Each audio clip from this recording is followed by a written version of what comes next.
Third episode begins aboard the USS Enterprise. Christopher Pike records a captain's personal log, stardate 2249.1.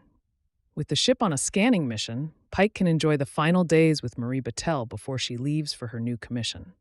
But when Pike enters his quarters, he finds Battelle passed out. In sick bay, Dr. Joseph Mbenga explains they had every reason to assume Battelle's Gorn tissue was in remission. However, it has aggressively returned.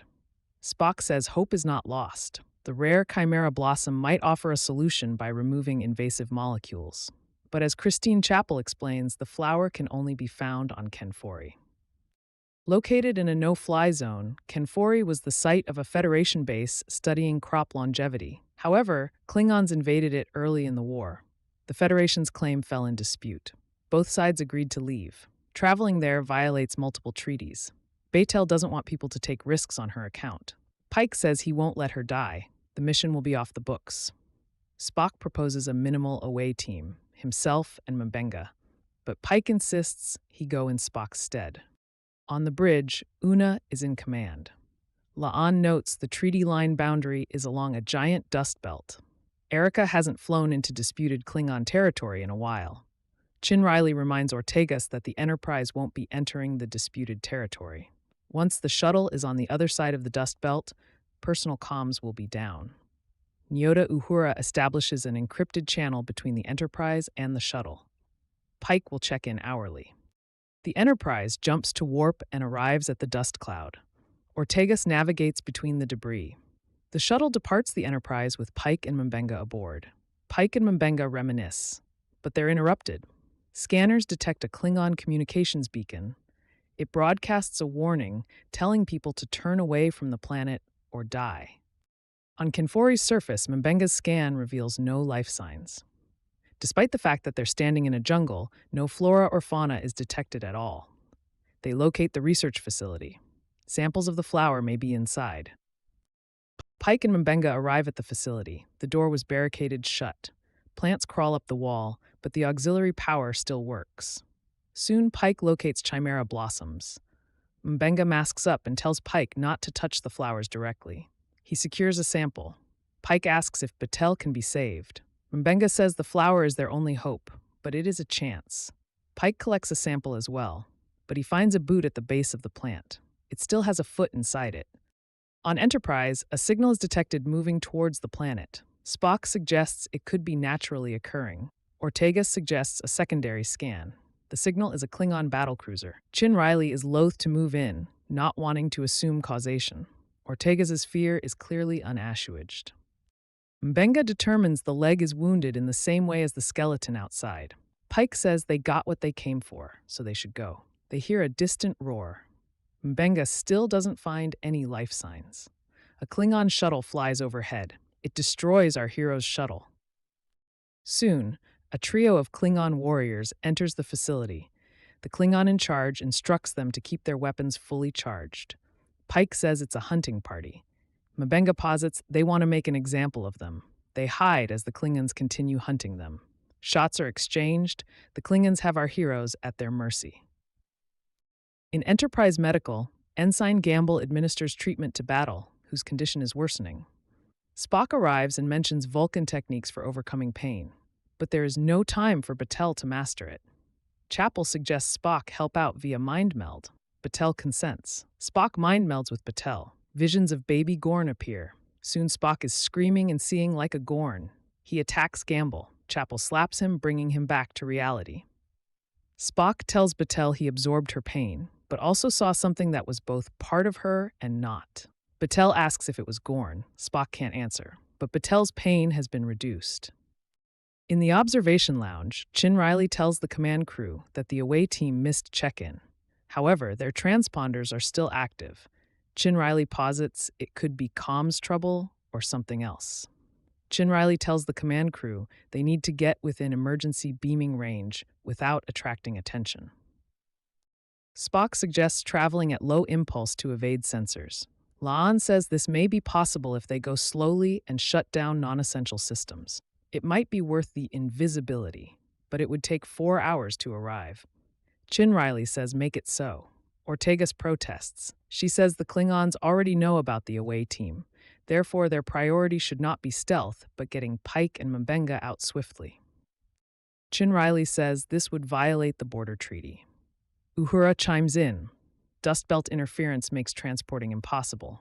Ortegas has considered both issues. She suggests they warp into the planet's thermosphere, beam the team up, and then warp away. Chin Riley says warping so close to a planet is reckless. She asks if Ortegas has ever done it. Ortegas admits she has not, but is confident she could. Scotty points out that they'll shred the hull if they touch the bottom of the thermosphere. Ortegas won't let that happen. Spock says the residual warp field will prevent beaming. Scotty says it is theoretically possible by quickly calibrating the phase inducers to the warp distortion. Uhura confirms there's no evidence the Klingons are aware of the Enterprise. Chin Riley chooses Spock's plan. Ortegas is unhappy. Lon asks if they need to discuss Ortegas' reaction. Chin Riley says she was just doing her job. Lon wonders if Ortegas was put back on duty too soon. Chin Riley says Ortegas passed her psychological evaluation. She continues that it's unsurprising she's rough around the edges after what she's been through. Pike and M'Benga work through the facility. M'Benga confirms whatever the entities are, they don't register as alive on scanners. The comms array is on the roof. By accessing the facility's files, they learn the scientists there combine the chimera blossom with genes from a moss that could live and grow anywhere. The resulting hybrid supercrop may lie dormant, but never dies. When the Klingons attacked, everyone in the facility was exposed to the hybrid. Moss genomes were inserted into the scientists' bodies. Since the moss consumes every other plant to survive, it's now using the bodies of the dead to do so. Fortunately, the agent would have broken down long ago. They aren't at risk of infection from the air. Pike asks why Batel would need hybridization. M'Benga says he and Spock know how to use it safely. Pike demands to know what they're going to hybridize her with. He realizes it's Gorn. M'Benga repeats that it's her only chance of survival. Pike is upset at the idea of permanently changing Batel, but M'Benga points out that it was Batel's decision. Pike realizes that this information was being kept from him. They're interrupted by the arrival of more zombies. They repel some of the zombies by overloading a phaser. The zombies keep coming. M'Benga and Pike hide. The two surviving Klingons dispatch many of the zombies and tell our heroes to come with them. More zombies arrive and kill one of the Klingons. The survivor leads them away at Disruptor Point. She leads them to the roof, where her shuttle lands. Unfortunately, more zombies are on the roof. The humans and the Klingon attempt to stave them off. They activate a small force field, trapping the trio inside but keeping the zombies out. The Klingon stabs Pike in the leg. Then the Klingon confronts M'Benga. She couldn't believe it when his shuttle crossed the treaty line. The Klingon reveals her identity. She is Beetha, the daughter of Dakra, the Klingon ambassador M'Benga killed in Season 2's Under the Cloak of War. She says she is there to make M'Benga answer for the assassinated Klingon. On Enterprise, Ortegas executes Spock's slow impulse plan. All non-essential systems are offline. Enterprise passes close by the Klingon battlecruiser. Spock recommends slowing further, meaning it will take 6 hours to reach their destination. But the cruiser's sensors activate. It turns its array towards the Enterprise. Enterprise has been spotted. M'Benga patches up Pike's leg. Beetha tells M'Benga to leave Pike be. M'Benga says her grievance is with him, but Beetha says her grievance is with her father. She considers him a traitor.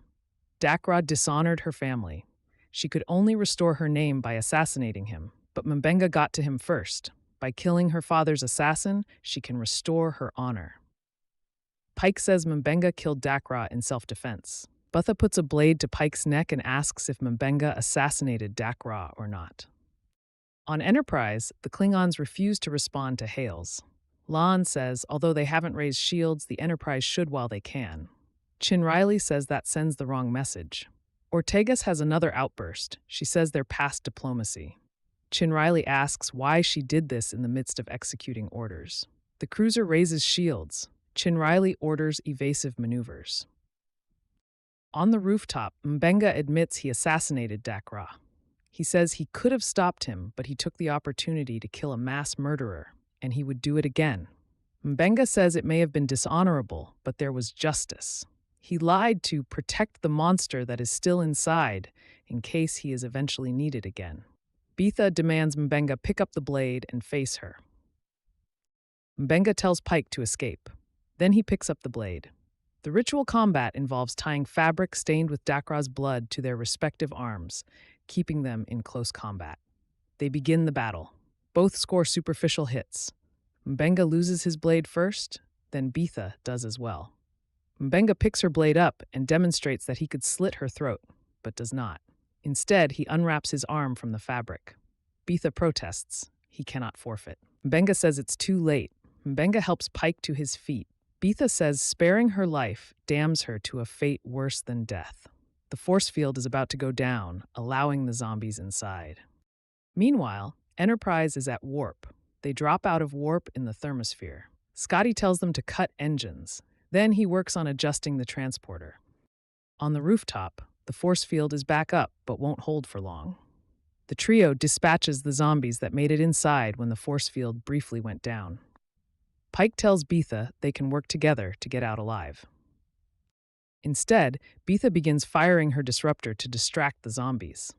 Mbenga says that by sacrificing herself, she can still achieve an honorable death. Pike says no one will know, but Mbenga says the three of them will. Mbenga tells Beetha that Stova Kor will welcome her. The field drops and the zombies attack Beetha. She kills several.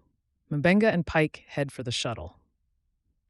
Artificial gravity is giving way on the Enterprise. Scotty suggests a solution for the gravity, while preparing to beam up Pike and Mbenga.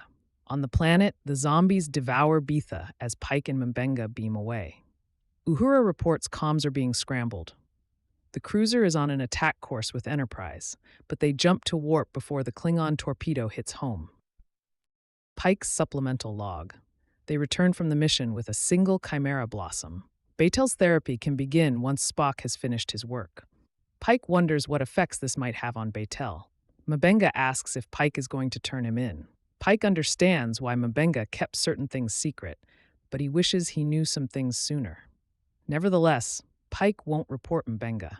He says Mbenga isn't a monster, but a man and his friend. Ortegas is summoned to the lounge. Chin Riley accuses Ortegas of violating orders intentionally, forcing her hand by allowing them to be spotted by Klingons. Ortegas can't deny it. Chin Riley tells her that Pike and Mbenga were going to escape on a shuttle, so Ortegas endangered everyone on the ship for no reason. As a consequence, Ortegas will be off duty for 2 weeks. Ortegas apologizes.